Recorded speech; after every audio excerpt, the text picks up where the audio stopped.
1,00,000 మంది శివభక్తులతో కలిసి మహారుద్రాక్ష పూజలో పాల్గొనండి. వెంటనే కాల్ చేసి మీ పేరును నమోదు చేసుకోండి.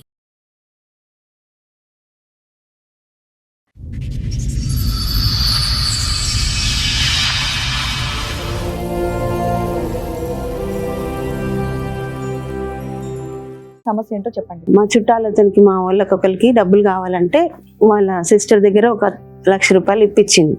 కొట్టడం, ఇక పైసలు తీసుకురాలేదని అలా 2012 నుంచి ఎప్పటిదాకా హెరాస్మెంట్ చేశాడు? ఇప్పుడు దాకా కూడా మేడం ఇది ఆ రెండు విషయాలు పట్టుకున్నా.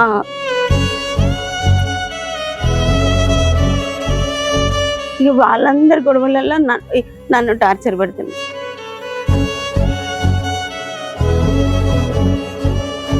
రోజు కొట్టడం, వేరే మిల్లు దగ్గర వేరే ఆమెతో ఎఫ్ఐఆర్ పెట్టుకున్నాడు. వేరే ఆమెని రిలేషన్ లో ఉండి అక్కడికి వెళ్ళిపోతున్నాడు. 2014-16లో తెలిసింది. 16లో ఇల్లు అమ్మినాం, ఆమె ముందే తెలిసింది. ఇక తెలిసిన తర్వాత అడిగితే నా ఇష్టం, నేను అట్లనే పోతా, నీకు ఇష్టం అయితే ఉండు, లేకుంటే ఇంట్లోంచి వెళ్ళిపో. సరే, ఆవిడెవరో దొరికిందా? వెళ్ళి 4 పీకేవరు? నేనేం పీకలేదు, నాకు భయం అవుతుంది. ఆయన వచ్చిందంటే నాకు వణుకుడు వస్తుంది.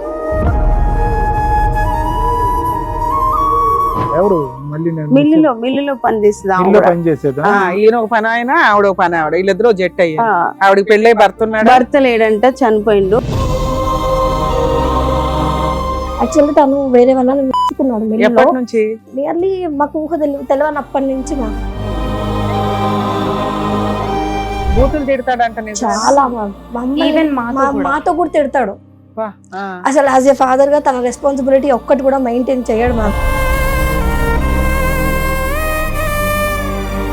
ఏం అక్రమ సంబంధాలండి బాబు, చిరాకు వచ్చేస్తుంది. కొన్ని రోజులు మేము ఎపిసోడ్ చేయలేము, ఎందుకంటే అక్రమ సంబంధాలు తప్పు అని చెప్తుంటే అక్రమ సంబంధాలు పెట్టుకుని జనాలు లేపేస్తున్నారు. అక్రమ సంబంధాలు పెట్టుకుని. నమస్తే, సుమన్ టీవీ సమర్పిస్తున్న పద్మవ్యూహం కార్యక్రమానికి స్వాగతం. మరి ఈ కార్యక్రమంలో మనతో పాటు ఉన్నారు ప్రముఖ హైకోర్టు అడ్వకేట్ రమ్యాకుల గారు. నమస్తే మేడం. నమస్తే అండి. ప్రముఖ సైకియాట్రిస్ట్ డాక్టర్ కళ్యాణ్ చక్రవర్తి గారు. నమస్తే సార్. నమస్తే మేడం. సార్, మేడం నల్గొండ జిల్లా నుంచి ఒక ఆవిడ వచ్చారు, బట్ ఆవిడ పేరు చెప్పడం కూడా ఆవిడకి ఇష్టం లేదంట. అసలు ఆవిడకి వచ్చిన సమస్య ఏంటో అడిగి తెలుసుకున్నాం. నమస్తే అండి. చెప్పండి అమ్మా, మీరు పేరు చెప్పడానికి కూడా ఇబ్బంది పడుతున్నారు. పేరేం చెప్పక్కర్లేదు, మీ సమస్య ఏంటో చెప్పండి. 98లో పెళ్ళైంది మేడం. అయితే అరేంజ్ మ్యారేజే. అతను కూడా వాళ్ళది వేరే ఊరు, ఆంధ్ర. అయితే మా ఊర్లోనే ఉండేవాడు. అయితే మిల్లు ఫీల్డ్, మా అన్నయ్య వాళ్ళకి కూడా మిల్లు ఫీల్డ్ ద్వారా తెలిసిన అతను మ్యారేజ్ చేసుకున్నా. అయితే తర్వాత ఒక 4-5 ఇయర్స్ దాకా మంచిగానే ఉన్నాం. అంటే పాప పుట్టింది 5 ఇయర్స్ కి. ఒక 10 ఇయర్స్ వరకు మంచిగా ఉన్నాం మేడం. ఇద్దరం కష్టపడ్డాం, ఇద్దరం డబ్బులు సంపాదించుకొని మంచిగా హ్యాపీగా ఉన్నాం. అయితే తర్వాత మా చుట్టాలతనికి మా వాళ్ళకి ఒకరికి డబ్బులు కావాలంటే వాళ్ళ సిస్టర్ దగ్గర ఒక 1,00,000 రూపాయలు ఇప్పించింది. మీ చుట్టాలతనికి మీ ఆయన ఇప్పించారా? అంటే మా వారి సిస్టర్ దగ్గర మా చుట్టాలకి పైసలు కావాలంటే వడ్డీకి తీసుకున్నారు. మీ ఆడపడుచుని ఎవరు అడిగారు? మీ ఆయనే కదా అడుగుంటాడు, ఆవిడ వాళ్ళ చుట్టాలు అని కావాలని. ఎవరైతే అప్పు కావాలన్నాడో ఆ వ్యక్తి మీ ఆయన్ని డైరెక్ట్ గా అడిగాడా? చుట్టరేకంతో నీ ద్వారా అడిగిచ్చారు? ఆయననే అడిగారు. నీకు సంబంధం లేదు ఈ అప్పుకు? ఆయన వచ్చిండు, అడిగిండు, తనకు కావాలంటే వాళ్ళ సిస్టర్ ద్వారా చూసుకున్నారు. నేను అక్కడే ఉన్నా గానీ ఇవ్వు అని నేనేం బలవంతం చేయలే. అడిగితే తీసుకున్నారు. మంచిగానే ఉన్నాం, హ్యాపీగా ఉన్నాం కాబట్టి అందరం మంచిగానే ఉన్నాం. తర్వాతకి మళ్ళీ కొన్ని రోజులకి ఇంకొక 1.5 lakh మా అన్నయ్య వచ్చి ఇప్పించిండు. మా అన్నయ్య వచ్చి ఏం చేసిండంటే, బావా వాళ్ళకి అర్జెంట్ అవసరం ఉందంట, ఇస్తాడు. చుట్టాలు కాకుండా మళ్ళీ మీ సొంత బ్రదర్ అతనికి మమ్మల్ని అడిగిండు కదా, తీసుకుపోయిండు. మళ్ళీ కావాలని మా అన్నయ్యని అడిగిండు. మా అన్నయ్యని అడిగితే ఆయనకి ఏం ఇవ్వలేక మళ్ళీ మా వారి దగ్గరకు వచ్చే ఇప్పించిన తర్వాతకి ఇక ఆయన తీసుకొని తీరలేదు, ఇట్లా తీసుకొని పోయిండు. తర్వాతకి ఇక నేను ఇంట్లో వర్క్ చేస్తాను మేడం, బ్లౌజులకి డిజైన్లు అవి వేసి. ఇక నేను ఇదంతా ఎన్ని సంవత్సరాల క్రితం స్టోరీ? 98లో పెళ్ళయింది.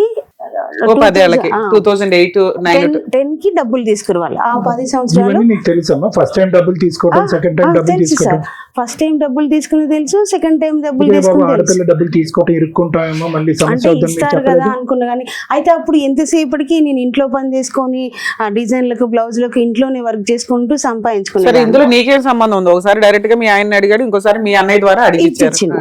అయితే ఈ కష్టపడి ఆ 10 సంవత్సరాలలో మాకు అప్పుడు పెళ్ళప్పుడు కూడా ఏం పెట్టలేదు. అది కట్నం కింద మా అమ్మ వాళ్ళకి సూర్యాపేటలో ఇల్లు ఉంటే ఇచ్చారు. ఇచ్చేసి కొన్ని డబ్బులు ఇచ్చి ఒక 2 తులాలు పుస్తలు తడబెట్టి పెళ్లి చేసేది. అయితే అది తర్వాతకి నేను కష్టపడి 20 తులాలు బంగారం కొనుక్కున్నా. ఇద్దరం కష్టపడ్డాం, ఇద్దరం చేసుకున్నాం, మంచిగా సంతోషంగా ఉన్నాం. మీ ఆయన ఏం పని చేస్తాడు, నువ్వేం చేస్తావు? మిల్లులో సొంత రైస్ మిల్లా? మిల్ లేదు మేడం, జాబే. మిల్లులో జాబ్ చేస్తాడు, నేనేమో ఇంట్లో పని చేసుకుంటా, ఈ వర్క్ చేసుకుంటా. ఏం వర్క్? బ్లౌజ్లకు డిజైన్లు అవన్నీ వర్క్ చేసుకున్నాం. ఇక్కడ బేగం బజార్కి వచ్చి కుందన్స్ చెమ్కీలు అన్ని తీసుకుపోయి ఇంట్లో అమ్ముకునేదాన్ని, చేసుకునేదాన్ని. ఇక నాకు అప్పటికి పిల్లలు కూడా కాలేదు కాబట్టి ఒక 5 years వరకు మంచిగా సంపాదించుకున్నాం. తర్వాత పిల్లలు పుట్టినాక కూడా చిన్న పిల్లలైనా అమ్మ వాళ్ళ సపోర్ట్ తోటి చేసుకున్నాం. బంగారం కొనుక్కున్నా మంచిగా. అలా ఎప్పటిదాకా చేసావు పని?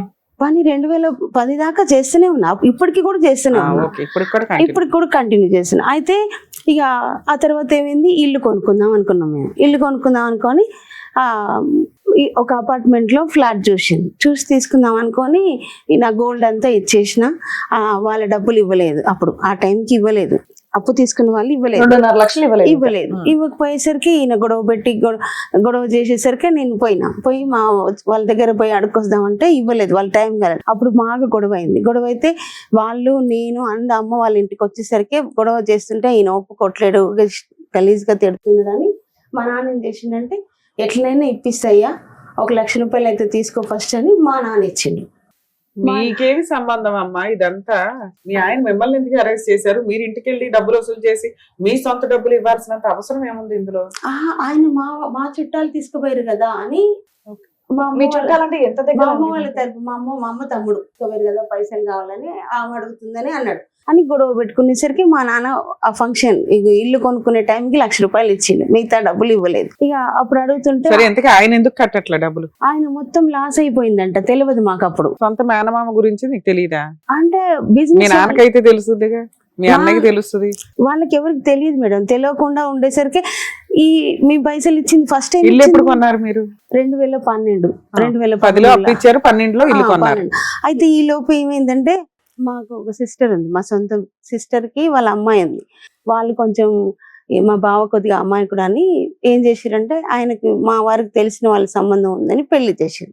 వాళ్ళు మిల్లు ఫీల్డ్ లో ధాన్యం ఖరీదులకు అట్లా పోయినప్పుడు చూసి కావాలంటే కట్నం లేకుండా చేసుకుంటామని చేసుకున్నారు. మా అక్క ఏం చేసిందంటే సరే మంచి సంబంధం అయితే చూసి చేస్తుండ కదా అని ఒప్పుకుంది. తర్వాతకి ఇష్టం ఉందో అప్పటికి నేను ఇంట్లోనే ఉంటున్నా కాబట్టి పెద్దగా తిరగటం వాళ్ళ గురించి ఎక్కువ ఏం తెలియదు. చేసుకున్న తర్వాతకి వెంటనే వాళ్ళకి నచ్చలేదని వీళ్ళకి గొడవలయ్యి డైవర్స్ తీసుకున్నారు. ఇక పైసలు మా మేనమామ తీసుకున్నాం.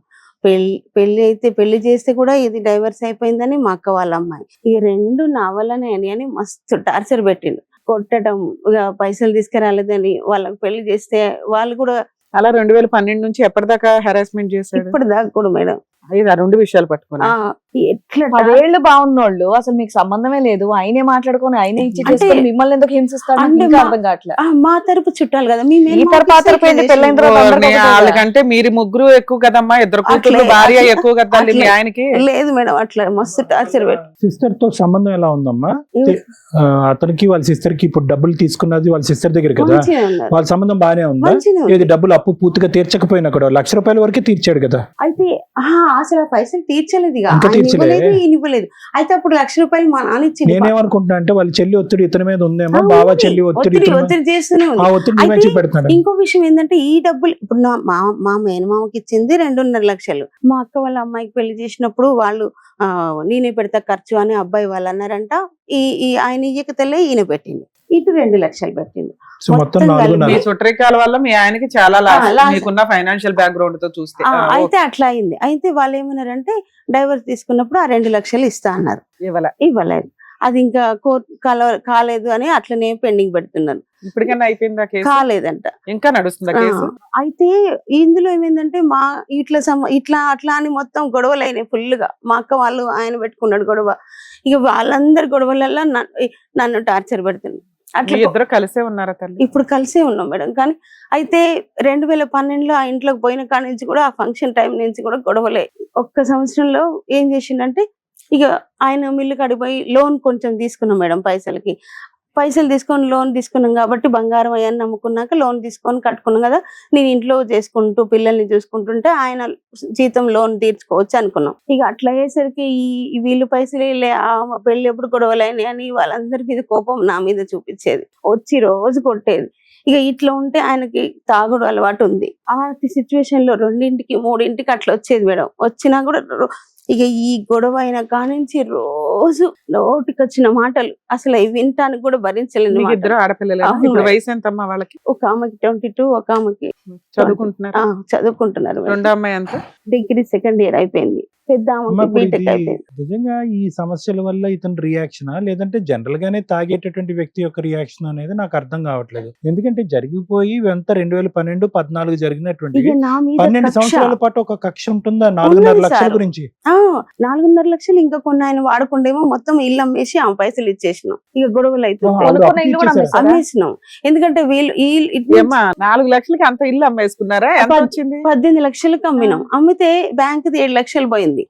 ఇక మిగతాది మొత్తం ఆమెకే ఇచ్చిండు. అంటే అంతకు ముందు తీసుకుండేమో మరి నాకు చెప్పలేదు.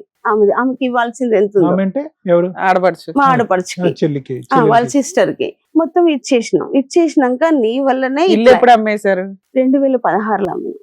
12లో కొన్నారు, 16లో 14 సంవత్సరాలే ఉన్నాం. అదో 4 సంవత్సరాలు, ఇదో 10 సంవత్సరాలు. 16 సంవత్సరాల నుంచి 14 సంవత్సరాల నుంచి ఈ పంచాయతీ నడుస్తుంది. ఇక కొడతాడు ఇక ఫుల్. సరే, ఇల్లు లేదు, అప్పు లేదు, అన్ని క్లియర్. మళ్ళీ కొత్తగా సంపాదించుకోవచ్చు కదా. అట్లనే మళ్ళీ కష్టపడదామంటే ఇక నా మీద కక్ష పెంచుకొని ఎట్లా కొడతాడంటే అట్లా కొడతాడు.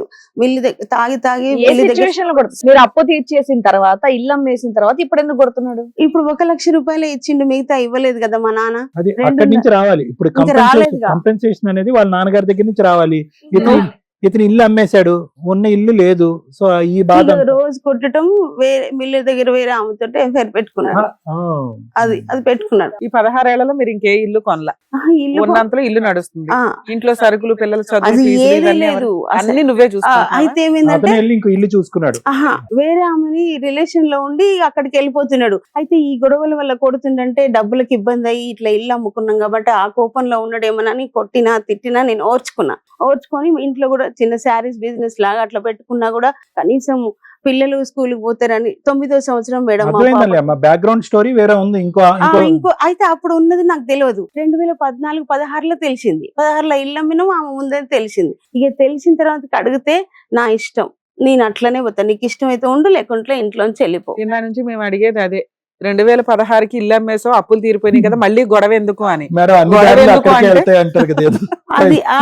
గొడవ ఎందుకు అంటే ఆయనకి అక్రమ సంబంధం ఉంది, నువ్వు అడగడం స్టార్ట్ చేసావు. ఇప్పుడు నుంచి ఇక పీకుతున్నాడు నిన్ను ప్రతిసారి. రోజు ఇట్లా కొడతాడు, రోజు కొట్టడం. ఈ రోజు కొడతాడా తిట్లతో. ఆవిడెవరో దొరికిందా? వెళ్ళి 4 పీకేవా? నేనేం పీకలేదు, భయం అవుతుంది. ఆయన వచ్చిందంటే నాకు వణుకుడు వస్తుంది. ఎట్లా నోటుకొచ్చిన మాట. నువ్వు అడగకపోయినా కూడా అమ్మాయి ఎవరు, అసలు ఎందుకు ఇతని జీవితంలోకి వచ్చింది, ఇతను ఎందుకు ఆవిడ కనెక్ట్ అయ్యాడు. ఇప్పుడు అమ్మ వినండి అమ్మా, ఇప్పుడు వరకు మీరు స్టోరీ ఎలా చెప్తున్నారంటే మొత్తం 15 సంవత్సరాలు బట్టి ఆ 4.5 లక్షల గురించే మీరు కొట్టుకున్నట్టు చెప్పారు. కాదుగా, నీకు ఒక సవత ఉంది, ఆవిడతో అతను కునుకుతున్నాడు కాబట్టి నీ కోపం వచ్చి అడిగేటప్పుడు వచ్చి నేను వాయిస్తున్నాడు, కొడుతున్నాడు. అట్లా కొట్టేసరికి ఇట్లనే ఎవరు మళ్ళీ మిల్లులో పనిచేసేదా? ఈయన ఒక పని ఆయన, ఆవిడ ఒక పని. వీళ్ళిద్దరూ జెట్ అయ్యారు. ఆవిడకి పెళ్ళై భర్త లేడంట, చనిపోయిండు. ఆవిడ మిల్లులో మనకేం తెలుసు. లేకపోతే వీళ్ళిద్దరు కలిపి చంపేసే వాళ్ళు ఏమంటారు. ఆయన చనిపోయినాకనే ఈయన పరిచయం ఏంటంటే వేరే వాళ్ళు చెప్పారు. సరే అమ్మా, నీకు ఆ నరకం పడటం అలవాటు అయిపోయింది. 20 ఏళ్ల నుంచి తన్నులు తినటం చాలా, ఈ పాటి బాడీ స్ట్రాంగ్ అయిపోయింది. బూతులు తిట్లు తినడం అనేది నీకు నీ పిల్లలకు వాళ్ళకంటే గతి లేదు, నీకంటే అలవాటు అయిపోయింది. ఇక్కడికి ఎందుకు వచ్చావు? అదే మేడం, అయితే కొన్ని రోజులు దాకా ఇట్లనే ఉంటే ఆయన ఏం చేసినా ఎంత ఇచ్చినా తీసుకొని నేను అడ్జస్ట్మెంట్ చేసుకుంటూ వచ్చిన. అయితే మా మామగారి పొలం ఉంటే అమ్ముకొని వచ్చిండు. ఆయనకు బయట అప్పులైన అప్పటి నుంచి మాట్లాడు, ఆయనకి ఏంది ఎంత జీతం వస్తుంది అనేది కూడా ఏమి చెప్పడు. ఇంటి ఖర్చులకు కొంచెం ఇచ్చేవాడు. ఇప్పటికీ కలిసే ఉన్నారమ్మా? కలిసి ఇప్పటికీ కలిసే కలిసి ఉన్నారు. అతను తన్నా తిట్టినా కొట్టినా ఇంట్లో హింస పెట్టి డబ్బులు ఇవ్వకపోయినా మీ బాగోగులు చూసుకోకపోయినా నీ సంపాదన నువ్వు సంపాదించుకుంటున్నావు, పిల్లల్ని చదివించుకుంటున్నావు, అతనితో నీకేమి ఇప్పుడు లేదుగా. ఒకే చాటు ఉన్నా కూడా అతను డబ్బులు ఇస్తేనే గనుక ఇల్లు గడిచే పరిస్థితి అయితే లేదుగా. అట్లా కాదు సార్, ఒక 2 పిల్లలకు చూసుకున్నా నాకు చూసుకోకపోయినా పర్వాలేదులే అని. అమ్మ మీరు ఇంట్లో వంట చేస్తే తింటాడా, వస్తాడా? అసలు అది రావట్లేదు, మొత్తం బంద్ చేసిండు. ఎప్పటి నుంచి రావట్లే ఇంటికి? ఇంటికి వస్తాడు, నైట్ వచ్చి పడుకుంటాడు, పొద్దుగాల 4ంటికి. అయితే ఏమైందంటే ఆయన మిల్లు ఫీల్డ్ లోంచి 10 లక్షలు ఏమో మిల్లులో పెట్టినాను మేడం, 30 లక్షలు తెచ్చుకోండు ఆ ఇంటి కాడ నుంచి. మా మామయ్య పొలం అమ్మితే ఆయన కొద్దిగా ఈయన కొద్దిగా తీసుకున్నారు. ఒక 5-6 లక్షలు మా ఆడపిల్లలకి ఇవ్వాల్సి ఉంటే ఇచ్చిండు. ఇక ఆ తర్వాత మిగిలిన పైసలు ఏం చేసిండో తెలియదు. ఇప్పటిలో ఇన్వెస్ట్మెంట్ పెట్టాడని నువ్వు అంటున్నావు? ఆయనే చెప్పిండు. అన్నారు కదా అన్ని డబ్బులు తీసుకుపోయి మొత్తం ఆగం చేస్తావు నువ్వు, పిల్లల పేరు మీద ఒక 10 లక్షలు ఏమంటే మా మామయ్యతో కూడా గొడవ పెట్టుకొని తెచ్చుకున్నాడు.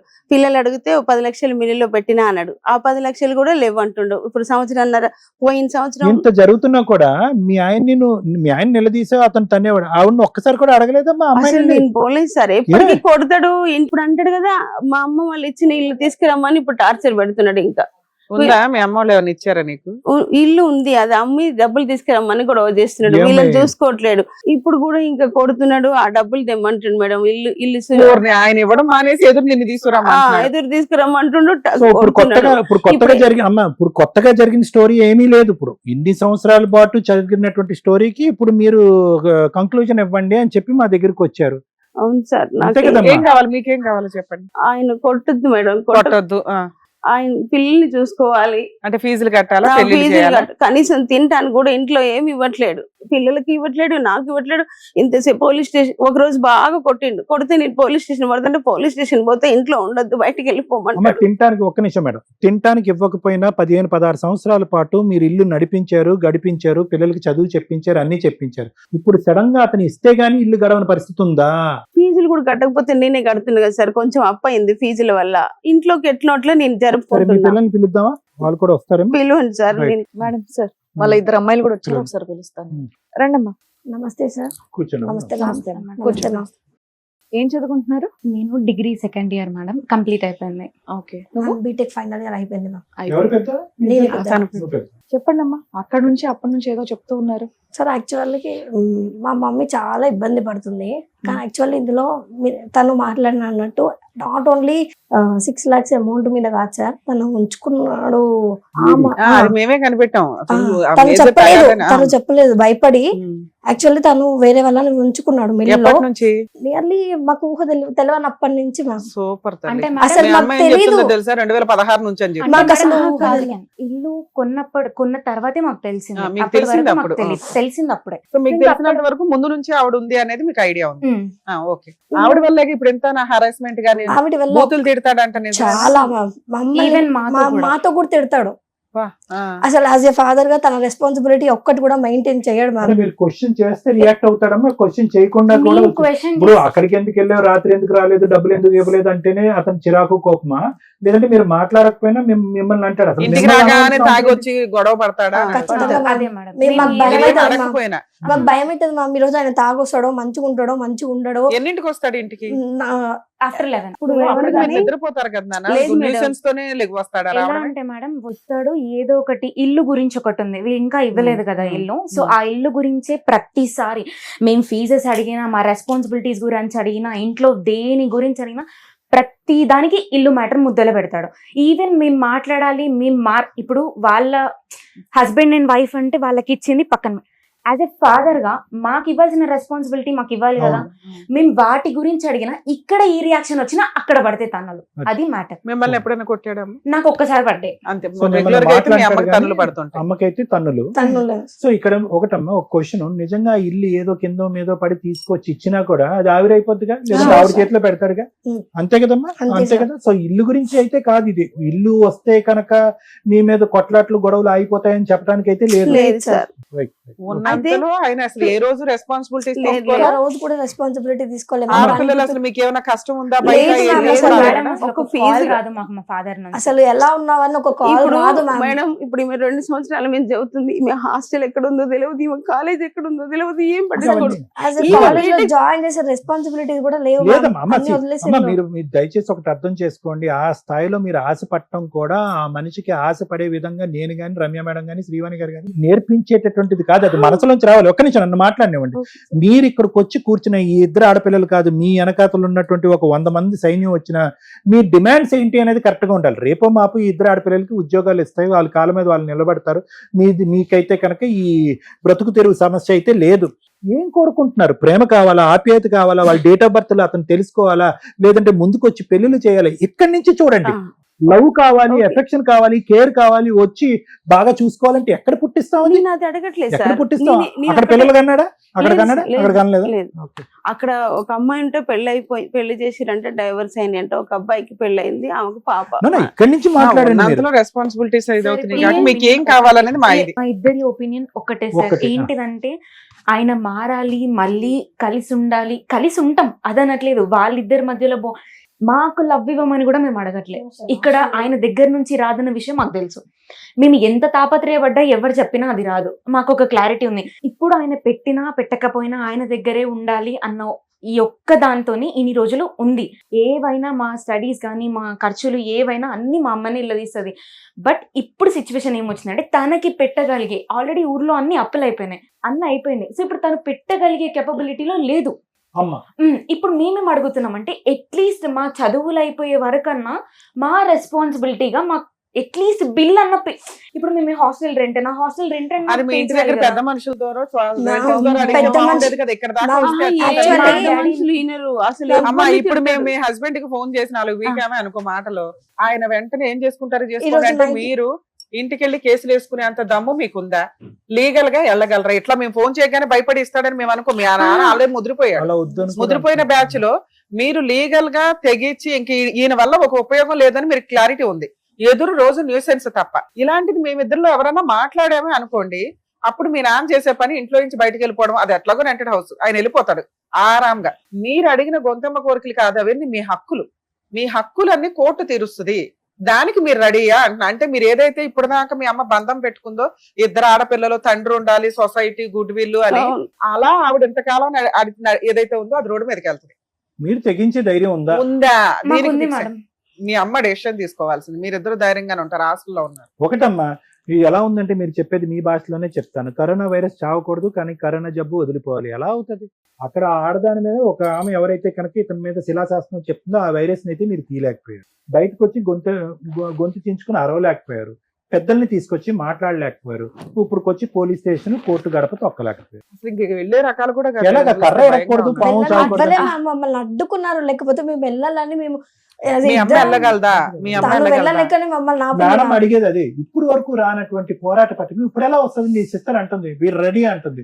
వేరే మీకు 16 years బట్టి you don't have the capacity and to fight. ఇప్పుడు సడన్ గా వీఆర్ రెడీ టు ఫైట్ అంటే కనుక మీకు అంత బ్యాక్గ్రౌండ్ బ్యాకింగ్ ఉందా? మీరు చేయగలరా? మీ నాన్న కూర్చోండి ఇక్కడ అని అంటే కనుక నోరు మూసుకుని కూర్చుంటారేమో. సరే మీరు ఆలోచించుకోండి అమ్మా, మేము చెప్తాము, తర్వాత ఫైనల్ గా మాట్లాడతాం.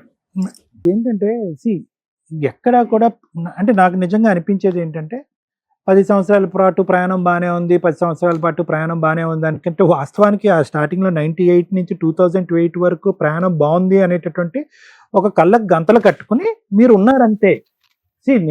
ఎందుకంటే నీ మీద ప్రేమ ఆప్యాయత చచ్చిపోవచ్చమ్మా ఒక మగాడికి. ఓకే, ఎందుకంటే నువ్వు ఇలా అడిగావు, అలా అడిగావు, ఈ డబ్బులు అక్కడ ఇప్పించావు, మీ చేతులారా కొన్ని చేయించావు. ఎందుకంటే ఆ మనిషికి, ఎందుకంటే అలాంటి వాళ్ళతో చాలా జాగ్రత్తగా ఉండాలి మనం. వాళ్ళ సిస్టర్ దగ్గర డబ్బులు తీసుకెళ్లి మీ ఇంట్లో ఇచ్చాడు. ఇంకో పెళ్లి కూడా మీ తరపున వాళ్ళు పెళ్లి చేశాడు. అసలు అతని యొక్క ఇంటిగ్రిటీ, ఆలోచన, వ్యక్తిత్వం బట్టి ఇంకా అది ప్లేయింగ్ విత్ ద ఫైర్ అంటారు. అంటే అగ్గికి ఆజ్యం పోస్తున్నట్టుగా అనమాట. సరే, దట్స్ అ డిఫరెంట్ స్టోరీ. నేను ఎందుకు ఆ పాయింట్ చెప్పానంటే కనుక అప్పుడు మీ ఇద్దరి మధ్య సంబంధాలు సత్సంబంధాలుగా ఉండేవేమో, డబ్బులు ఇచ్చుకోటాలు పుచ్చుకోటాలు అలవాటేమో, లేదంటే అవతల వ్యక్తులు ఇచ్చేస్తే కనుక ఈ క్లియర్ అయిపోద్ది అంటే ఈ అప్పు తీర్చేస్తాడేమనే నమ్మకంతోనో, లేదంటే పెళ్లి చేస్తే కనుక వాళ్ళు సుఖంగా సౌఖ్యంగా ఉంటారనే నమ్మకంతో అలాగే ఏదో మీరు గుడ్డుగా మీ ఇద్దరు ఒక అండర్స్టాండింగ్ మీద ముందుకెళ్ళారు. కానీ ఎప్పుడైనా కూడా అది రిస్క్ ఇష్యూ. ఎందుకంటే కనుక అతను అప్పు తీసుకెళ్ళి ఎక్కడో ఇచ్చాడు అనుకో, బయట ఎక్కడో, that is not a problem. మీ దగ్గర డబ్బులు తీసుకుని ఎక్కడో ఎవరిదో పెళ్లి చేశాడు అనుకో, that is not a problem. ఇక్కడ ఏమైంది, ట్రాన్స్ఫర్ మెకానిజం జరుగుతుంది.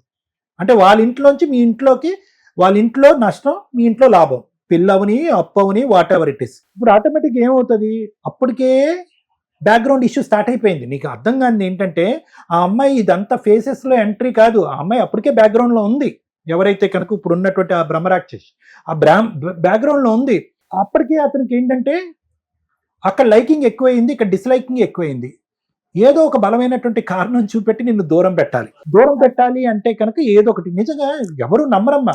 అంటే ఒక 15 సంవత్సరాల పాటు 4.5 లక్షల గురించి ప్రపంచ యుద్ధాలు జరుగుతున్నాయి అనేటటువంటిది నమ్మసక్యంగా లేదు. అతను ఏంటంటే ఏదో కారణం కావాలి, నువ్వు డబ్బులు తీసుకురాకపోతే కనుక మీ పుట్టింటి నుంచి వచ్చేటటువంటి ఆస్తిని తీసుకురా, ఏదో ఒకటి పెట్టుకుని నీ గొంతు పెట్టుకుని నిన్ను అనగదొక్కి ఏ విధంగా ఒక అట్మాస్ఫియర్ క్రియేట్ చేశాడంటే ఈ పెళ్లి ఇలాగ అవ్వటానికి, నిన్ను కొట్టడానికి, నిన్ను తిట్టడానికి, నేను తాగటానికి, నా లివర్ కిడ్నీ పాడు చేసుకోవడానికి నువ్వు కారణము, మీ వాళ్ళు కారణము, నువ్వు వాళ్ళ దగ్గరుండి డబ్బులు ఇప్పించడం కారణము, అక్కడి నుంచి ఆస్తి తీసుకురావటం కారణం. కాబట్టి ఈ రోజు నుంచి నేను నీకు ₹1 పావలా కూడా ఇవ్వను, నీ సావు. అది అతను గీసినటువంటి ఒక డిజైన్ వర్క్ ఇది. ఇదంతా కూడా అతను డిజైన్ చేశాడని నేను అనుకోవట్లేదు. బ్యాక్గ్రౌండ్ లో ఆవిడుండి దగ్గరుండి కలిపి డిజైన్ చేశారు. ఏటొచ్చి ఇక్కడ ఉన్నటువంటి అదృష్టం ఏంటంటే అక్కడ వాళ్ళిద్దరికి ఒక పిల్ల జల్ల లేకపోవడం అనేది మనకు అదృష్టం. ఎందుకంటే మీరు లీగల్ గా పోరాడితే కనుక రమ్య మేడం సపోర్ట్ తీసుకుని ఏదైతే కనుక వీళ్ళు న్యాయపరంగా రావాలో అవన్నీ వస్తాయి. కాబట్టి అక్కడ లేకపోవడం అనేది మనకి ఒక ఘోరంత ఆశ. అయితే నేను ఇక్కడ ఈ మాట ఎందుకు చెప్తున్నానంటే, చక్కటి పిల్లలు శుభ్రంగా చదువుకుంటున్నారు, భవిష్యత్తులో ఏదో ఒక ఉద్యోగం చేసుకుంటూ ఉంటారు. అలాంటి వ్యక్తి ఈ రోజు వచ్చి ఈ పిల్లల మీద కూడా విరుచుకుపడి నానా తిట్లు, వీళ్ళని కూడా తిట్టి వీళ్ళు పరువు తీసి రేపొద్దున వీళ్ళ యొక్క పెళ్ళిళ్ళు అవ్వకుండా లేదంటే వీళ్ళ భవిష్యత్తు నిలబడకుండా చేస్తున్నటువంటి ఒక వ్యక్తికి అసలు ఈ మ్యారేజ్ లోకి ఎప్పటికైనా మనస్ఫూర్తిగా ఒక ఆలోచనతో ఎంటర్ అయ్యాడా, లేదంటే ఇదంతా యాదృచ్ఛికంగా ఒక పెళ్లి జరిగిపోయింది, పెద్దలు అక్షింతలు వేసేసారు, తర్వాత 2 ఆడపిల్లలను కనేసామని చెప్పి.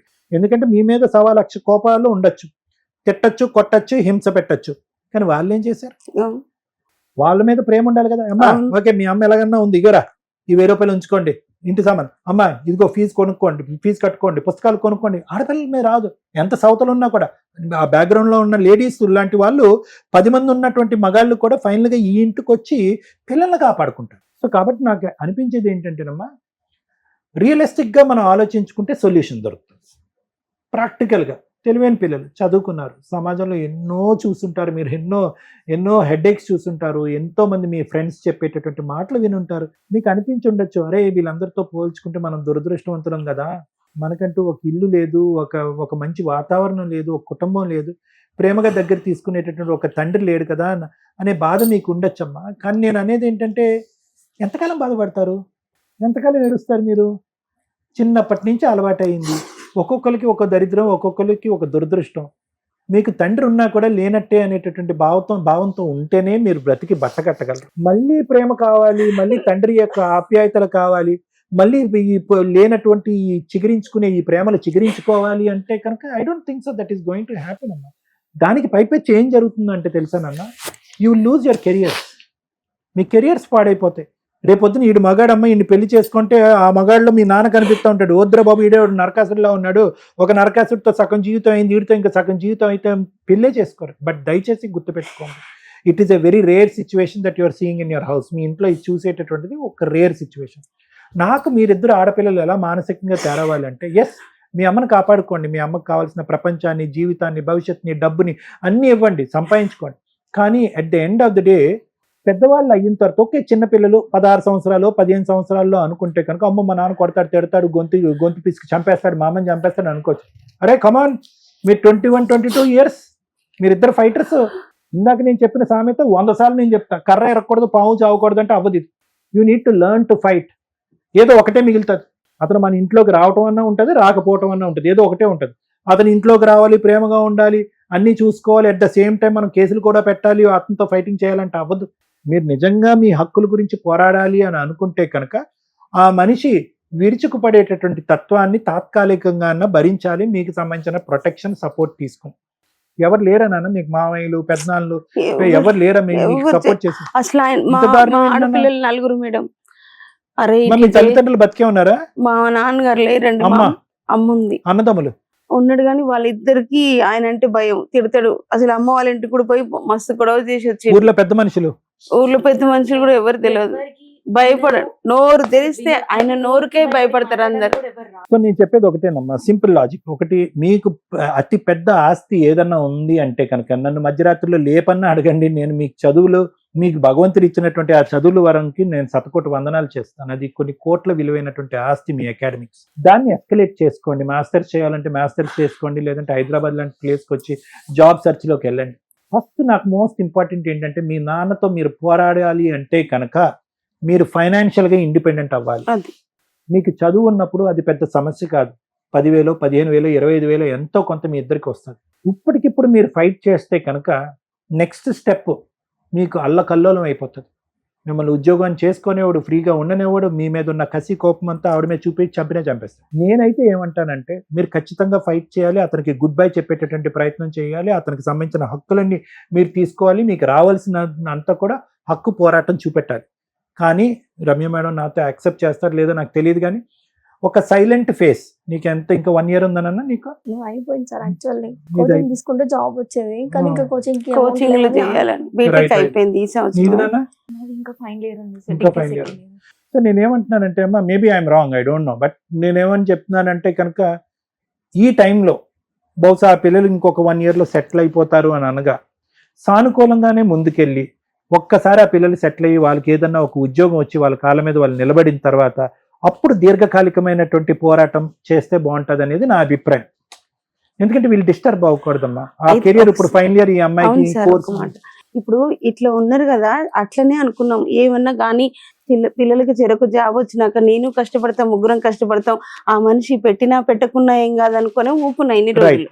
అట్లయితే ఇప్పుడు ఏమైందంటే, ఇప్పుడు వచ్చే నెల రిజిస్ట్రేషన్ అయితే సూర్యాపేటది నాకు ఇచ్చిన ఇల్లు అమ్మేస్తే ఆ పైసలు తెచ్చుకొని వీళ్ళ చదువులకి 1 లక్ష 2 లక్షల దాకా అప్పైంది తీర్చుకుందామంటే ఇప్పుడు ఆ డబ్బులు తీసుకుపోతా అని కూడా తీసుకెళ్తాడమ్మా. ఆయన ఇవ్వకుంటే ఇప్పుడు ఎట్లా టార్చర్ పెడతాడు, భయపడతాడు. ఆ పైసల గురించి ఇప్పుడు ఇల్లు నిన్న పొద్దున పోతే కూడా ఆ ఇల్లు తీసుకురాలేదు, ఆమె సంగతి చెప్తా అని ఆమె టార్చర్ పెడతాడు. వచ్చే డబ్బులు ఉన్నాయి కానీ అవి కూడా అతను కాజేస్తాడు అనేటటువంటి ఒక ఫియర్ ఉందిగా. కనీసం ఒక్క రోజు కూడా పిల్లల్ని ప్రేమగా కూడా మాట్లాడు సార్, మేము ఆయన నుంచి ప్రేమ ఎక్స్పెక్ట్ చేయట్లే, మాకు బతకనిస్తే చాలు, మీ బ్రతుకులు మిమ్మల్ని బతకనిస్తే చాలు. అసలు ఎట్లా అంటే అసహ్యమైన మాటలు అవి నేను భరించలేకపోతే, కొట్టడం ఆ మాటలు అనే దాంట్లో నన్ను భయపడతాడు. అవి మేము వినలేకపోతున్నాం. రోడ్డు మీద ఎక్కడ ఏది అనేది మ్యాటర్స్ కాదు, మా ముందు మా అందరి ముందు వియోడ్ అనిపిస్తుంది. ఇప్పుడు చెప్తారు వినండి. Thank you sir. Okay madam, thank you madam. ఒకళ్ళ కష్టం సుమన్ గారు ఈ ప్రోగ్రామ్ కంటిన్యూ చేస్తున్నది, ఇండైరెక్ట్ గా ఈ కేసు ద్వారా మీరు ఏం నేర్చుకుంటారు అని. ఇండైరెక్ట్ గా మీకు ఏదో రకంగా సహాయపడాలి అనే ఉద్దేశంతో అందరూ ఇక్కడ దాకా రాలేకపోవచ్చు. పాపం ఈవిడ 16 ఏళ్ల నుంచి ట్రై చేసుకుంటూ నెంబర్ క్లిక్ అవ్వడం వల్ల ఈ రోజు పాపం ఇక్కడికి రాగలిగింది. మరి ఆ రోజే మేము మాట్లాడేసి ఉంటే ప్రాబ్లం సాల్వ్ అయిపోయేదేమో. ఆ నెంబర్లు కూడా రిపీటెడ్ గా ఈ రోజు మేము ఇక్కడ షో చేస్తున్నామంటే సుమన్ టీవీలోనే ఆ కాంటాక్ట్ నెంబర్స్, ఆ ఫోన్ దద్దరిల్లిపోతుందండి. మేము ఆ ఫోన్స్ తీయలేకపోతున్నారు. మేము తీయమండి, మా ప్రొఫెషన్స్ మాకుంటే. ఆ నెంబర్ ఎవరైతే డీల్ చేస్తున్నారో, సో మీరు వాట్సాప్ మెసేజ్లు పెట్టండి, కుదిరితే వాళ్ళు మీకు కాంటాక్ట్ లోకి వస్తారు. ఇలా ఇక్కడ మాట్లాడుతున్న ఇటు కేసులు, ఇది ఎంటర్టైన్మెంట్ కి సంబంధించి కాదు. ఇటువంటి సమస్యలు ఉంటే మీరు ఎట్లా సాల్వ్ చేసుకోవాలని చెప్పండి. ఇందులో మనం నేర్చుకోవాల్సిన బేసిక్ పాయింట్స్ ఏంటి? కొన్ని చెయ్యకూడని పనులు జరిగిపోయినాయి, అవి అప్పుడే కంప్లీట్ చేస్తుంటే బాగుండేది. ఏంటవి? పెళ్లిలో ఒక ఆడపిల్లకి ఏదన్నా స్త్రీధనంగా ఇస్తాము అనే ఆస్తులు అంటే ఆ మ్యారేజ్ లోపే అయిపోవాలి. అవి మీరు అబ్బాయికి రిజిస్ట్రేషన్లు చెయ్యొద్దు. అది 98లో అన్నా, 2000లో అన్నా, 2010 అన్నా, 16 అన్నా, రేపొద్దుట 30 అయినా అమ్మాయికి స్త్రీధనంగా రిజిస్ట్రేషన్లు చేసుంటే తను ధైర్యంగా మాట్లాడడానికి ఒక హక్కుగా ఉంటుంది. ఈ రోజున 90% కేసులు అలాగే ఉన్నప్పటికీ మీరు కూడా ఇక్కడి నుంచి జాగ్రత్త పడండి. ఆడపిల్లకి ఏదైనా ఇస్తాము అంటే ఇచ్చేయండి తప్ప మీ వాళ్ళు ఇవ్వలేదు అనే నరకం 26 ఏళ్ల నుంచి 28 ఏళ్ల నుంచి అమ్మాయి పడుతుంది. ఒక పాయింట్. రెండో పాయింట్, అమ్మాయి తరపు వాళ్ళ చుట్టాలకి భార్య దగ్గరుండి దయచేసి అప్పులు ఇప్పించకండి. ఎందుకంటే కొన్ని సందర్భాల్లో అది ఆయన కష్టార్జితం అయి ఉంటుంది. 2, వాళ్ళ కుటుంబ సభ్యులకి, మీ కుటుంబ సభ్యులకి గౌరవం ఇప్పించడం కోసం ఇప్పించిన వ్యవహారం. ఆ పనికి మాలోళ్ళు అప్పు తీర్చకపోవడం వల్ల ఈవిడ ఈ రోజున పడుతున్న నరకం. మేబీ ఆయనకి కష్టాలు ఉంటే ఉండొచ్చు. నిజంగా ఇలా ఒక అమ్మాయి కుటుంబం రోడ్డు మీదకి వచ్చింది మేనమామకి హెల్ప్ చేయడం వల్ల. పైగా ఆవిడ మాట్లాడింది ఏమీ లేదు ఇందులో. అలా బామ్మరిది వచ్చాడు, ఎందుకు బూతులు తిడుతున్నాడు మరి. ఎరా నువ్వు తీసుకొచ్చావు, వాడికి కట్టించావు, ఎవడరా నువ్వు మాట్లాడేది పక్కకంటే. ఈ రోజున ఆవిడకి కష్టం వస్తుంటే వాళ్ళ బ్రదర్స్ నుంచోలేకపోతున్నారు, బూతులు తిట్టి పంపించేస్తున్నాడు. సో సొంత చుట్టాలు ఆడపిల్ల తరపు వైపు వెళ్ళి దయచేసి అప్పులు చేయకండి. ఒకవేళ అలాంటి కర్మే మీకు వస్తే ఆ అమ్మాయి కుటుంబం నాశనం అయిపోద్దని గుర్తు పెట్టుకొని ఆ అప్పులు తీర్చేసుకుంటూ ఉండండి. ఈ 2 విషయాలు కొంచెం జాగ్రత్త పడండి. అవి లాస్ట్ కి ఇచ్చేసారు మేడం, ఆ పైసలు కూడా. ఇచ్చారులే. ఇచ్చారులే, కానీ నువ్వు అప్పుడు దగ్గర యుద్ధం అంతా. 15 ఏళ్ళు నువ్వు చెప్పిన పంచాయతీ అదే కదా. మీ ఆయన నీకు బుస్సు అని కాటేస్తున్నాయి ఆ పాయింట్లేగా. ఎంత యుద్ధం. కానీ మేం కనిపెట్టిన పాయింట్ ఏంటి, డే 1 నుంచి మీ ఆయన ఈ పాయింట్లు అడ్డు పెట్టుకొని ఎక్స్ట్రా మ్యారిటల్ అఫైర్ నడిపిస్తున్నాడు తల్లి, మీతో మాట్లాడనివ్వకుండా అంటున్నాం. అర్థం అవుతుందా? అలాగే ఈ ఎపిసోడ్ లో మీరు నేర్చుకోవాల్సిన ఇంకొక పాయింట్, ఎప్పుడైనా ఇంకా కుటుంబాలు కలిపే ఉంచాలని చూస్తామండి. అందులోని పిల్లలు ఉన్న కేసుల్లో భరించండి, మాక్సిమం భరించండి. ఆ భరింపు ప్రాణం దాకానో, మానం దాకానో, పరువు దాకానో వస్తే దయచేసి భరించకండి. ఎవరో ఒకళ్ళ హెల్ప్ మేము దొరకలే, ఎవరో ఒకళ్ళ హెల్ప్. అన్ని చోట్ల మేమే ఉండలేంగా. అడ్వకేట్స్ ఉన్నారు, కోర్టులు ఉన్నాయి, ఫ్రీ లీగల్ ఎయిడ్స్ ఉన్నాయి. ధైర్యం చాలా ఇంపార్టెంట్. ఒక ఆడమ్మాయికి ధైర్యం ఎట్లా వస్తుందని చెప్పా మీకు చాలా సార్లు చెప్పుంటా.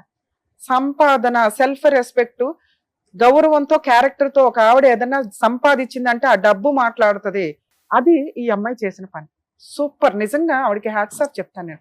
డే 1 నుంచి పోసలో కుట్లో ఆయన తిండి పెట్టకపోయినా కుటుంబాన్ని నడిపించుకుంది. ఒక ఇల్లు కొనడానికి తన వంతు ప్రయత్నం తను చేసుకుంది. అయినా కుటుంబాన్ని నడిపించుకోవడానికి ఇల్లు అమ్మిచ్చేసింది, ఆ అప్పులు తీర్చేసింది. ఇప్పటికీ స్టిల్ 16 ఏళ్ల నుంచి నడిపించుకుంటుంది. ఒక ఆడపిల్లకి భర్త మీద వేసే మెయింటెనెన్స్లు ఇవన్నీ వేసే ముష్టి పనిష్మెంట్, వాడికి ఇవ్వబోయే పనిష్మెంట్. కానీ మన తిండి మనం బతకాలి. బతుకున్నంతకాలం నాన్న దగ్గర, పెళ్ళి అవగానే భర్త దగ్గర, తర్వాత పిల్లల దగ్గర తన ఓపిక ఉంది, సంపాదించింది, అది ప్రూవ్ చేసింది. నిజంగా హ్యాట్స్ ఆఫ్. ప్రతి స్త్రీ తనకి తాను సంపాదించుకోవాలి. మేడం మా భర్త ఏం చేస్తాడు? ఇప్పుడు పనిష్మెంట్ల గురించి ఆలోచిద్దాం. ఇందాక నేను చెప్పాను మ్యాక్సిమం భరించండి తల్లి అని. ఈవిడ అది మ్యాక్సిమం భరించేసింది. భరించిన తర్వాత జరుగుతున్న ప్రాసెస్ ఏంటంటే పరువు.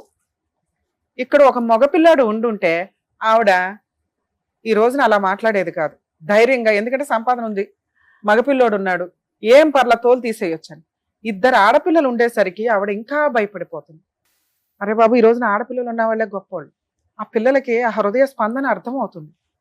మగపిల్లలు మంచోళ్లే కాదనట్ల, కానీ వాళ్ళ పెరిగే విధానం అనేది తల్లి మార్చలేదు కదా. తండ్రి ఈ రకంగా ఉన్నాడు, పిల్లలు బయట ఏం చేస్తారో తెలీదు. ఈ పిల్లలకి ఎవ్రీడే కష్టం తెలుస్తుంది. ఆడపిల్లలున్నా మగపిల్లలున్నా తల్లి తీసుకోవాల్సిన టైంలో కరెక్ట్ డెసిషన్ తీసుకోవాలి. అది ఈవిడ చేయలేకపోయింది. ఈ రోజున ఆవిడ ఎవరు చెప్తారు ఒక మంచి సలహా అని ఇక్కడికి వచ్చిందే తప్ప నా ప్రాబ్లం ఇట్లా సాల్వ్ చేసేయండి అని చెప్పట్లా. నాకు ఇలాంటి ఒక భయం ఉంది, ఏ రకంగా వెళ్తే బెటర్ అంటే. మనిషికి మనిషి సహాయం చేసే రోజులే పోయినాయి. రిలేషన్స్ అంత డేంజర్ లో ఉన్నాయి. ఎవరికాళ్ళు ముందుకొచ్చి మన ఇంట్లో అమ్మాయి మన ఇది అని ఎవరు సహాయం చెయ్యట్లా. మాట్లాడడానికి ఒక చెవు దొరకట్లా ఈ రోజున. వీళ్ళ ముగ్గురే సైకలాజికల్ గా మాట్లాడుకుంటున్నారు. ఒక స్టేజ్ తర్వాత ఏమవుతుందో కూడా తెలియదు. దయచేసి మంచి ఫ్రెండ్స్ ని, అంటే కొలీగ్ పక్కన ఉండే వాళ్ళని మంచి ఫ్రెండ్స్ గా చేసుకుంటుంటే మాటల్లో సగం ప్రాబ్లం క్లియర్ అవుతూ ఉంటుంది. దయచేసి మంచి ఫ్రెండ్స్ ని అరేంజ్ చేసుకోండి చుట్టుపక్కల వాళ్ళని. ఎందుకంటే చుట్టాలు ఎవరు, మనము ఒకరికి చుట్టాలమే, వాళ్ళు మనల్ని తిట్టుకుంటారు. ఎందుకంటే మనం బిజీ. కష్టం వచ్చినప్పుడు నిలబడేలాగా ఉండగలిగితే వాళ్ళు మంచి చుట్టాల కిందే లెక్క. ఈ రోజున పాపం ఆవిడికి కష్టం వస్తే నుంచునే చుట్టాలు లేరు. ఎందుకంటే అలా ఆయన అంటే భయపడుతున్నాడు, అలా ఆయన నోరుకు భయపడుతున్నాడు. మరి ఇప్పుడు వీళ్ళు యుద్ధం ఎవరు చెయ్యాలి? వాళ్ళకి మానసిక ధైర్యం ఇవ్వడం కోసమే సార్ ఇప్పటిదాకా మాట్లాడారు. ఆ ధైర్యానికి ఫైర్ యాడ్ చేస్తా ఇప్పుడు నేను మాట్లాడు. ఎందుకు ఏడుస్తున్నావు నువ్వు? ఒక్కడిచ్చేవాళ్ళక ఒక రత్నాలు లాంటి 2 పిల్లల్ని పెట్టుకొని ఏం తల్లి నిన్ను ఇప్పటిదాకా పొగుడుతున్నాను నేను. మీ ఆయన లాంటి ఒక పనికి మాలిన వ్యక్తికి నువ్వు ఇంత టైం ఇచ్చుడే దండగా అని నా బాధ. సొసైటీ, కుటుంబం, పిల్లలు, పెళ్లిళ్ళు అనేది ఓన్లీ స్త్రీకే కాదు. ఇన్ని సంవత్సరాలు 30 ఏళ్ళు 28 ఏళ్ళు పెళ్లి అయిపోయిన మగాడికి కూడా అది చాలా అవసరం. ఇక్కడ గుడ్ విల్ ఈవిడ ఒక్కడదే పోవట్ల. ఈ టైంలో ఈవిడ కనుక వాళ్ళ భర్తని వదిలేస్తే 28 ఏళ్ళు పడిన నరకానికి పెద్ద పనిష్మెంట్ పడుతుంది. ఏముంది, అక్రమ సంబంధంతో ఎవరితో ఒకతుంది. ఏం అక్రమ సంబంధాలండి బాబు, చిరాకు వచ్చేస్తుంది. కొన్ని రోజులకు మేము ఎపిసోడ్లు చేయలేము. ఎందుకంటే అక్రమ సంబంధాలు తప్పు అని చెప్తుంటే అక్రమ సంబంధాలు పెట్టుకొని జనాలు లేపేస్తున్నారు. ఒక్క కేసు అన్న చూడండి. మా ఆయన హెరాస్ చేశాడు అందుకే లేపేశాను, లేకపోతే మా ఆవిడ ఇలా చేసింది అందుకే లేపాను లేదు. ఉత్తినే చంపేసుకుంటున్నారు అక్రమ సంబంధాలు పెట్టుకొని. ఈవిడేంట్రా అంటే నరకం పడుతుంది. ఇక్కడ ఎవరిని చంపమని కాదు, మోరల్ వాల్యూస్, కుటుంబ వ్యవస్థ. ఒక భర్త చేసిన పనికి పిల్లలకి ఇప్పటిదాకా అమ్మాయి ఒక మంచి కుటుంబాన్ని ఎందుకు ఇచ్చిందంటే ఆవిడ నరకం పడుతూ ఇచ్చింది. ఆ పిల్లలు ప్రతి రాత్రి నాన్న వస్తున్నాడంటే భయపడుతున్నారు. ఇలా తాగుతున్న ప్రతి ఇంట్లో పిల్లలు భయపడుతున్నారు. ఆ పాపం ఎవరేసుకోవాలి? దేవుడు రాసింది ఏంటి, మీరు చేస్తున్న పని ఏంటి? మీది ఒక కుటుంబం అని, ఒక రుణానుబంధాలు అనే కదా మిమ్మల్ని నలుగురిని ఒక గ్రూప్ చేసి పంపించారు ఇక్కడికి. నీ ఇష్టం వచ్చినట్టు నువ్వు అక్రమ సంబంధాలు పెట్టుకొని తిరిగి ఆ పిల్లల్ని ఈ రోజున రోడ్డు మీద వేసావు. ఈ రోజున మీ ఆవిడ నిన్ను వదిలేస్తే సొంత భార్య ఉండదు, కని పెంచిన 2 పిల్లలు ఉండరు. ఒక పనికి మాలిన ఆవిడతో అక్రమ సంబంధం పెట్టుకొని తిరగడం అంటే నీ మీద నువ్వు ఉమ్మేసుకున్నట్టు లెక్క. ఇప్పుడు వాళ్ళు అదే పని చేయబోతున్నారు, అదే చేస్తారు. ఎందుకంటే భరించారు భరించారు భరించారు, ఇక సాల్రా బాబు నీతో. నీకు పర్ఫెక్ట్ పనిష్మెంట్ వాళ్ళు వదిలేయటమే. మీకు అర్థమైందా నాన్న? మీ నాన్నకి మీరు ఇవ్వాల్సిన పనిష్మెంట్, ఇట్లాంటి వాడు నాకు అవసరం లేకుండా బతికేవాళ్ళు బొచ్చుడు మంది ఉన్నారమ్మ సమాజంలో. మీరు విత్ క్యారెక్టర్ తో, గుడ్ విల్ తో బతుకుతున్నారు. సమాజం మీకు హెల్పే చేస్తుంది. ఇలాంటి నాన్న మీరు పక్క పెట్టుకుంటే మీ అమ్మని హింసించడానికి రేపొద్దు మీకు వచ్చే సంబంధాలు కూడా చేరకొడతారు. మీకు చదువుకోవడానికి ఒక ఎరువే వేయని వ్యక్తి మీ కుటుంబాలు బాగున్నాయంటే ఎందుకు ఊరుకుంటారు? మీ కుటుంబాలే ఆయనకి టార్గెట్. అర్థమవుతుందా? ఈ రోజు మీ అమ్మ ఏం భయపడుతుందంటే నాకు రేపొద్దుట రాబోయే రూపాయి వేస్ట్ అవుతుంది ఏమని. వేస్ట్ అవ్వదు తల్లి, నువ్వు మీ ఆయనతో కలిసి ఉన్నా అది వేస్ట్ అవ్వదు. టచ్ చేసే రైట్స్ నీకు లేవు. అలా ఉంటే మా వాళ్ళకి ఫోన్ చేయండి, మా టీం అంతా నీకు అందుబాటులో ఉంటాం. కానీ ఇది కరెక్ట్ కాదు. నేను మీ ఆయనతో కలిసి ఉండొద్దాన్ని. నువ్వు ఈ రోజే డెసిషన్ తీసుకోవాలి. ఇట్లాంటి వ్యక్తి అదేమన్నా సొంత ఇల్లా, రెంట్ హౌస్, ఆయన కడుతున్నది 6,000, అవునా? ఇంకొక 6,000 నువ్వు సంపాదించుకోలేవా? సంపాదించుకో. అంటే నువ్వు తలుచుకుంటే ఏమన్నా చేయగలవు. మీ ఆయనకు నువ్వు ఒక పనిష్మెంట్ ఇవ్వాలి అనుకుంటే ఈ రోజే మీరు డెసిషన్ తీసుకోండి. ఇప్పుడు మేము ఫోన్ మాట్లాడబోతున్నాం, మాట్లాడతాం. ఎందుకంటే ఎక్కడో అక్కడ కట్ అవ్వాలి రిలేషన్. మీ నాన్నకి మీ వాల్యూ తెలిసి మీ కాళ్ళు పట్టుకొని బతువులాడాను, మరి కాళ్ళు పట్టుకోపోయినా మీ మనసు సాటిస్ఫై అయ్యేలాగా ఆయన బతిమలాడి రెస్పాన్సిబిలిటీస్ ప్రూవ్ చేసుకుంటే ఒక ఛాన్స్ ఇవ్వండి. లేదా ముందు అర్జెంట్ గా పోలీస్ స్టేషన్కి వెళ్ళి మీరు కంప్లైంట్ ఇవ్వాలి. ఇవాళ మేము ఫోన్ మాట్లాడతాం కాబట్టి గొడవ అవుతుంది. ఇదే గొడవ, ఇక ఫైనల్, ఇక గొడవ లేదు మీ ఇంట్లో. చాలు పడిన నరకం. అమ్మ ఆ పిల్లలకి కళ్ళకు అద్దుకుని పెళ్లి చేసుకునే అబ్బాయిలు దొరుకుతారు. ఇలాంటి మంచి పిల్లలు దొరక్క బయట ఏడిస్తున్నారు మగాళ్ళు. అర్థమవుతుందా? ఇంకా 5 ఏళ్ల టైం ఉంది. కెరియర్ నువ్వు గట్టిగా లైన్ లోకి వస్తావు తల్లి. నువ్వు సంపాదించే డబ్బులు ఆ రెంట్కి, ఆ పిల్ల ఫీజులకి సరిపోతాయి. ఆ పిల్ల ఇంకో 1 సంవత్సరం 2 సంవత్సరాలకు లైన్ లో వస్తుంది. సంపాదించండి, ఒక చిన్న ఇల్లు కొనుక్కోండి. మనం బయటికి వెళ్ళిపోయినా అమ్మ కూర్చొని తినగలిగితే చాలు. ఇంతే మీరు చేయాల్సిన పని. మీకు 5 years టైం ఇస్తున్నా. మీ నాన్న అవసరంలా, మీ నాన్న రూపాయి మీకు అవసరంలా. ఇప్పుడు మీరు చేయబోయే యుద్ధం ఎందుకంటే 28 ఏళ్ళు మీ అమ్మకి నరకం చూపించిన మీ నాన్నకి కోర్టుల ద్వారా పనిష్మెంట్ ఇవ్వాలి. మీకు ఆల్రెడీ రాబోయే డబ్బు దాచుకోవాలి అంటే ఆవిడ ఈ రోజే డెసిషన్ తీసుకోవాలి. చాలు పడిన నరకం. మీ నాన్న గిర్రగిర తిరిగి వస్తే వస్తాడు, లేదా బయటే బూతులు తిట్టుకుంటూ తిరుగుతూ ఉంటాడు. కుక్క వాగింది అనుకోండి, లెక్క కూడా చేయకండి. అలాంటి వ్యక్తికి మీరు ఇచ్చే పనిష్మెంటే ఇది. లీగాలిటీ ఏంటి మేడం అది కూడా చెప్పేస్తాం. మీ ఆయనకి మాట్లాడడానికంటే ముందు మీ ఆయన రేపు పొద్దుట వెళ్ళండి పోలీస్ స్టేషన్లో, ముందు అర్జెంటుగా కంప్లైంట్ ఫైల్ చేయండి. మీ అమ్మగారిని తీసుకొని వెళ్ళి 498 డొమెస్టిక్ వైలెన్స్ అన్ని కేసులు మీరు వెయ్యాలి తల్లి. ఎక్కడ మీకు అడ్వకేట్ అవసరం లేదు. పోలీస్ స్టేషన్కి వెళ్ళండి, కంప్లైంట్ ఇవ్వండి. ముందు అర్జెంటుగా కేసు రిజిస్టర్ అవ్వాలి. మీకు ప్రొటెక్షన్ కావాలి. ఇంటిలోకి అతను రాకూడదు, తిట్టకూడదు. తిట్టాడా వెంటనే వీడియోలు తీయండి, ఫోటోలు తీయండి. ఇమ్మీడియట్ పోలీస్ స్టేషన్కి వెళ్ళండి. మళ్ళీ నెక్స్ట్ రోజు ఇచ్చేస్తే తీసుకెళ్ళి అరెస్ట్ చేస్తారు ఈసారి. ఓకే, ఫస్ట్ మీకు ప్రొటెక్షన్ వచ్చింది, ఇంట్లో నస తగ్గింది, బూతులు తగ్గినాయి. నెక్స్ట్ స్టెప్ ఏంటి చెప్పినాను. అలా అరెస్ట్ చేస్తే అమౌంట్ లంచం ఇస్తే బయటకు వచ్చేస్తా. అరెస్టే లేదు మర్చిపోండి. కానీ ఇంటికి వచ్చి బూతులు తిట్టి న్యూసెన్సులు చేస్తే కేసుల్లో అరెస్టులు ఉన్నాయి. ఉరేసేరుగా మీ నాన్నకి మీరే వేయలేదు ఇప్పటిదాకా. మీరు పనిష్ చేయలేదు, కోర్టు పనిష్ చేసి జైలే. ఫ్యామిలీ మ్యాటర్స్ నాన్న ఇవి, అరెస్టులే లేవు. ఆయన మనాన్ని ఆయన తిరుగుతారు. ఆయన వదిలేయటమే మీరు ఇచ్చే పనిష్మెంట్ అన్న. ఆయన జైల్లో వేసుడు ఉరేసుడు గురించి మాట్లాడట్లా నేను. ఆయన మాట్లాడేవి మీకు అనవసరం. మీరు చెయ్యబోయేవే ఆయన గుర్తు పెట్టుకోవాలి. ఆయన సైకలాజికల్గా ఏదో అంటున్నాడు కదా, నేను పోలీసుని కొంటా, జడ్జిని కొంటా, అడ్వకేట్. కొనుక్కోరా, నువ్వు కొనటమే కావాలి మాకు. అర్థమవుతుందా? అలాంటి ఏమి ఉండవు నాన్న. ఇవన్నీ ఫేక్ చేసే మాటలు, మాట్లాడే మాటలు ఇవన్నీ. వాళ్ళకి నిజంగా తెలుసు ఎవరిని కొనటం కుదరదు. అసలు మీ కేసులో కొనాల్సిన అవసరం కూడా లేదు. అర్థమవుతుంది? ఆయన పైన ఆయన చేసుకుంటూ లాయర్లకు ఫీజులు ఇచ్చుకొని తిరగలిగితే చాలా పెద్ద పనిష్మెంట్. మీకు ఫీజులు కట్టడగానే లాయర్లకు ఫీజులు ఇచ్చుకుంటాడా? అర్థమైందా? మీకు ఫీజు ఉన్నప్పుడు లాయర్లకు ఫీజులు కట్టనే, పోలీసులకు లంచాలు ఇచ్చుకొని. అర్థమవుతుందా? ఇదే మీరు చేయాల్సిన పని. అసలు పోలీసులు ఏమి లంచాలు తీసుకోరు, మీకు చెప్తున్నాడు కదా, మీకు అదే అంటున్నా, మీ అర్థం అవ్వాలని మీకు చెప్తున్నా. అలాంటి ఒక ఖర్చు అవ్వాలి, భార్య పిల్లల్ని వదిలేస్తే ఎలా ఉంటుందని ఆయనకి తెలియాలి. నువ్వు నీ దగ్గర మాకు రూపాయి అవసరం లేదు, నువ్వు అవన్నీ ఖర్చులు అంటున్నావు, ఒక పెట్టుకొని పో, ఎక్కడ తిరుగుతావు తిరుగు. సొంత భార్య పిల్లలే లేనప్పుడు పనిష్మెంట్ ఎంతకంటే ఏం పనిష్మెంట్ కావాలి నాన్న. నెక్స్ట్ డొమెస్టిక్ వైలెన్స్ కేసు అమ్మా. మీరు సఖీ సెంటర్ ఉంటుంది, మీరు తెలంగాణ జ్యూరిస్డిక్షనే కాబట్టి సఖీ సెంటర్కి వెళ్ళండి. అక్కడ ఫ్రీ లీగల్ ఎయిడ్ కోర్టే మీకు ప్రొవైడ్ చేస్తారు. అందులో మీకు వారసత్వ ఆస్తులు ఏమైనా ఉంటాయి, అటాచ్మెంట్ అడగండి. మంత్లీ మెయింటెనెన్స్ 50,000 అడగండి తల్లి, మీకు వస్తుంది. పిల్లల చదువులు పెళ్లిళ్ళు కూడా మీ ఆయన బాధ్యతే, అందులోనే వస్తే ప్రొటెక్షన్ కూడా అడగండి. మేడం మాకు ఇవన్నీ తెలియట్లేదంటే తెలంగాణ హైకోర్టులో లీగల్ సెల్ అథారిటీ అని ఒకటి ఉంటుంది, మీరు అక్కడికి వెళ్ళి హెల్ప్ అడిగినా మీ జ్యూరిస్డిక్షన్కి సంబంధించిన వాళ్ళకి ఇస్తారు. అందరికి మేము ఫ్రీగా వచ్చి లీగల్ సర్వీసులు చేయలేమండి, ప్లీజ్ ఏమనుకోవద్దు. గవర్నమెంట్ లీగల్ సెల్ వాళ్ళు జుడిషియరీ డిపార్ట్మెంట్స్ కొన్ని కోట్లు ఖర్చు పెట్టి ఫ్రీ లీగల్ ఎయిడ్ ప్రొవైడ్ చేస్తున్నారు. మేబీ మీకు అవేర్నెస్ లేక మేము అందుబాటులో కనిపించడం వల్ల అందరు ఇక్కడ దాకా వస్తున్నారు, కానీ మేము అన్ని చోట్లకి వచ్చి చేయలేము, ప్లీజ్ అర్థం చేసుకోండి. 2, ఉమెన్స్ కమిషన్ ఉంది తెలంగాణలో. ఉమెన్స్ కమిషన్కి వెళ్ళినా మీకు ప్రాబ్లం క్లియర్ అవుతుంది. కానీ ఈ రోజు నేను చెప్పబోయేది ఏదైతే ఉందో అది ఇంకా పర్ఫెక్ట్. ఉమెన్ కమిషన్కి ఎందుకు, కౌన్సిలింగ్లకి వీటికి వాటికి మళ్ళీ వాళ్ళు పోలీస్ స్టేషన్కి రిఫర్ చేస్తారు, వాళ్ళ పవర్స్ అంతవరకే. సో ఫస్ట్ పోలీస్ స్టేషన్కి వెళ్ళండి, ప్రొటెక్షన్ వస్తుంది. 2, సఖీ సెంటర్కి వెళ్ళండి, డీవీసీ కేసులో మీరు అన్నీ అడగండి. ఓకే, మీకు ఇవ్వాలి ఈ బంధం కట్ చేయడానికి నేను మీ హస్బెండ్తో మాట్లాడబోతున్నాను, మీకు ఓకేనా? ఇక్కడ వినేసి వెళ్ళిపోవడం కాదు, మీరు ప్రాక్టికల్గా అది చేస్తాము అంటేనే డెసిషన్ తీసుకోండి.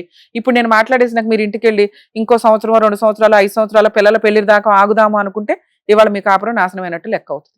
ఒక 1 వీక్ 10 days డెసిషన్ తీసుకుంటారా? నాన్న అసలు ఏమీ ఉండదు, మీరు తలుచుకున్నదే ఫైనల్. అర్థమవుతున్నా? పైగా మీ ముగ్గురు ఒక యూనిటీగా ఉన్నారంటే ఇంకా పవర్ఫుల్గా ఉంటాయి కేసెస్. కొంచెం ఆలోచించుకోండి, ఎందుకంటే మీరు ఈరోజు స్ట్రాంగ్ డెసిషన్ తీసుకున్నారు, ఇది సరిపోతుందని నా ఉద్దేశం. ఇలా మీరు ప్రొసీడ్ అవ్వండి. ఏ హెల్ప్ కావాల్సి వచ్చినా మా వాళ్ళకి ఫోన్ చేస్తే అందుబాటులో ఉంటారు. మళ్ళీ మాట్లాడండి, ఒకవేళ మీరే మాట్లాడండి మేడం అంటే ఇంకొకసారి మీరు ఫోన్లో మాట్లాడించినా మేము మాట్లాడతాం. బెటర్ కదా, ఎందుకు ఈ రోజే మనం మాట్లాడడం. డెసిషన్ వద్దులేండి. ఓకేనా? అంటే మీకు ఇంకా కంఫర్ట్ జోన్ ఉంది. ఈ రోజు మేము ఇచ్చిన బూస్ట్ తోటి మీరు ఎనర్జెటిక్గా ఆలోచించుకోండి. ప్రాబ్లం ఇది, ఈడంతా ఇవాళ తేల్చాల్సిందే అనిపించిన రోజు అర్జెంటుగా పోలీస్ స్టేషన్కి వెళ్ళిపోండి. ఇంకేదైనా లీగల్ హెల్ప్ కావాల్సి వచ్చినా మా వాళ్ళ ఫోన్లో అందుబాటులో ఉంటారు. సరేనా? Better. Thank you. All the best తల్లి. All the best. Thank you sir. బాగా చదువుకోండి. Yes sir. Thank you so much sir. Thank you so Thank much you. Madam. మరో కథతో మళ్ళీ కలుద్దాం.